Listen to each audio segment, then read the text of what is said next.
হযরত ইব্রাহিম আলাইহিস সালামকে অনেক পরীক্ষা আল্লাহ তাআলা করেছেন। তার ভিতরে পাঁচটি পরীক্ষা ছিল সবচাইতে বড় বড় পরীক্ষা। আল্লাহ রাব্বুল আলামিন সূরাতুল বাকারার 124 নম্বর আয়াতে বলছেন, وَإِذِ ابْتَلَى إِبْرَاهِيمَ رَبُّهُ بِكَلِمَاتٍ فَأَتَمَّهُنَّ قَالَ إِنِّي جَاعِلُكَ لِلنَّاسِ ইমামা।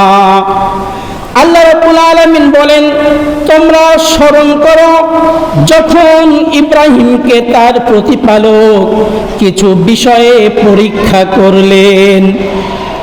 ইব্রাহিম আলাইহিস সালামকে পরীক্ষা করা হয়েছে, এটা আল্লাহ বলছেন যে তোমরা স্মরণ করো ওই ইব্রাহিমকে, যে ইব্রাহিমকে তার প্রতিপালক কিছু বিষয়ে পরীক্ষা করেছিলেন। অতঃপর ইব্রাহিম আলাইহিস সালাম প্রত্যেকটা পরীক্ষা পূর্ণ করলো। বলেন সুবহানাল্লাহ। প্রত্যেকটা পরীক্ষায় তিনি ফার্স্ট হয়েছেন, তিনি উপযুক্ত হয়েছেন, পরীক্ষায় পাস করেছেন।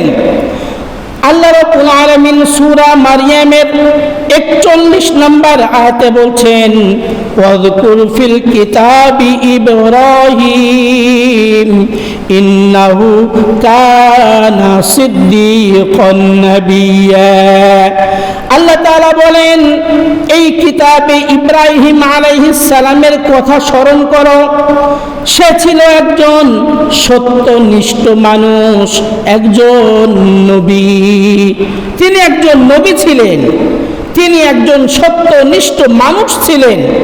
হযরত ইব্রাহিম আলাইহিস সালাম তার পিতাকে বলছে, ইয ক্বালা লি আবিহি ইয়া আবাতি লিমা তা'বুদু মা লা ইয়াসমাউ ওয়া লা ইউবসিরু ওয়া লা ইউগনি আনকা শাইআ।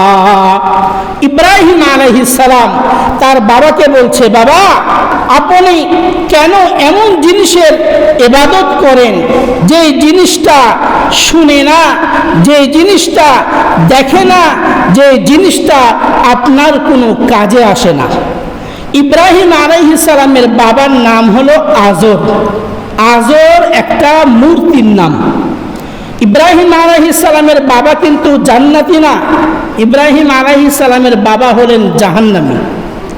এরকম অনেক দুনিয়াতে নবী এসেছেন, যেই নবীর বিবি জাহান্নামী, যেই নবীর ছেলে জাহান্নামী, যেই নবীর বাবা জাহান্নামী।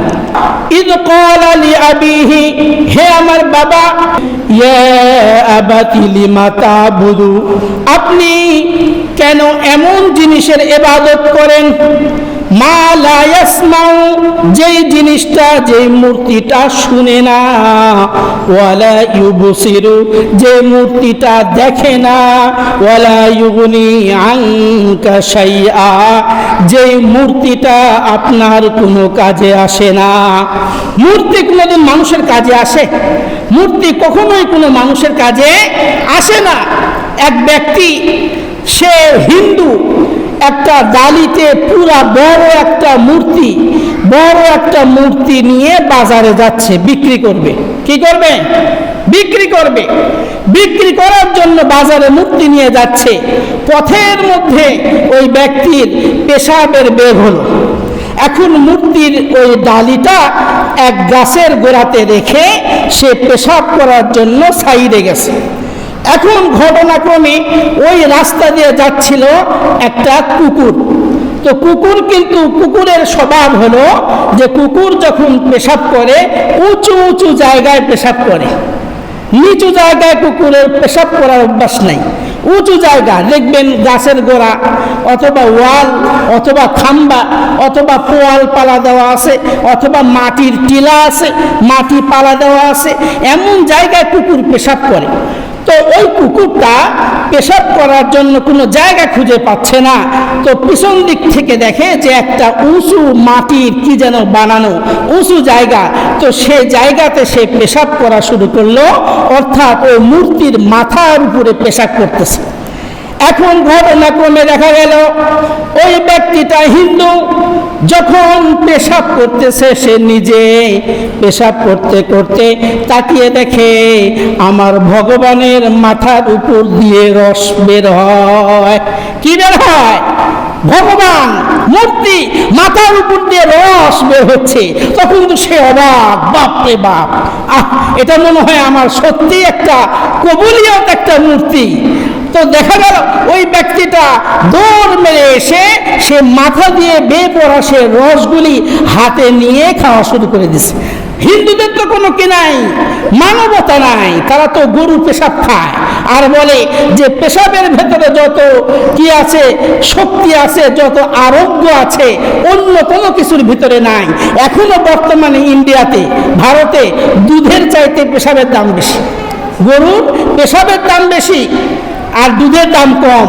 তো ওই ব্যক্তিটা যখন মূর্তির মাথা দিয়ে বেয়ে পড়া ওই পেশাবগুলি খাচ্ছিল, তো তাকিয়ে দেখে পিছন দিকে যে একটা কুকুর ওই মূর্তির মাথার উপরে পেশাব করতেছে।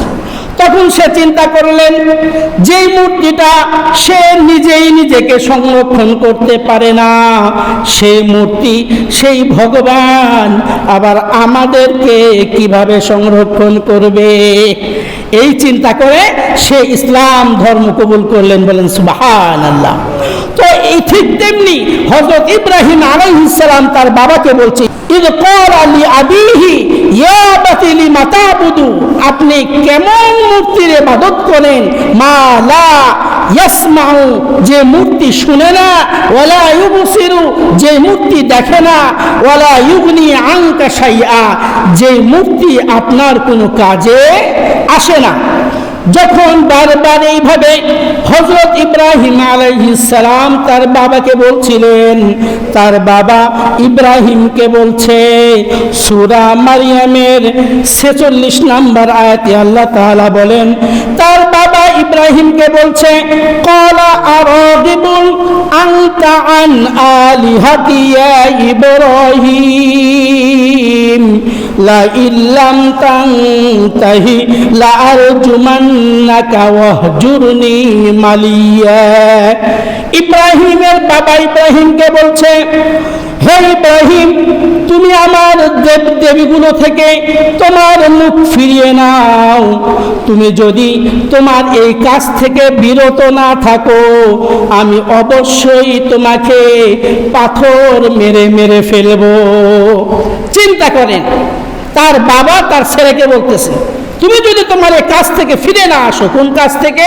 তুমি যে তোমার এক আল্লাহর কালেমার দাওয়াত দিচ্ছ, দেব দেবীর তুমি দুর্নাম করছো, এই কাজ থেকে তুমি যদি ফিরে না আসো, কি করব? লা ইল্লাম তানতাহি লা আরজুমান্নাকা ওয়াহজুরনি মালিয়া, আমি তোমাকে পাথর মেরে মেরে ফেলবো। এরা কিন্তু একটা বড় পরীক্ষা। তার বাবা তার সন্তান ইব্রাহিমকে পাথর মেরে মেরে ফেলার হুমকি দিচ্ছে, কিন্তু ইব্রাহিম আলাইহিস সালাম তার ইসলামের দাওয়াত থেকে কিঞ্চিত পরিমাণ পিছু হটেন নাই।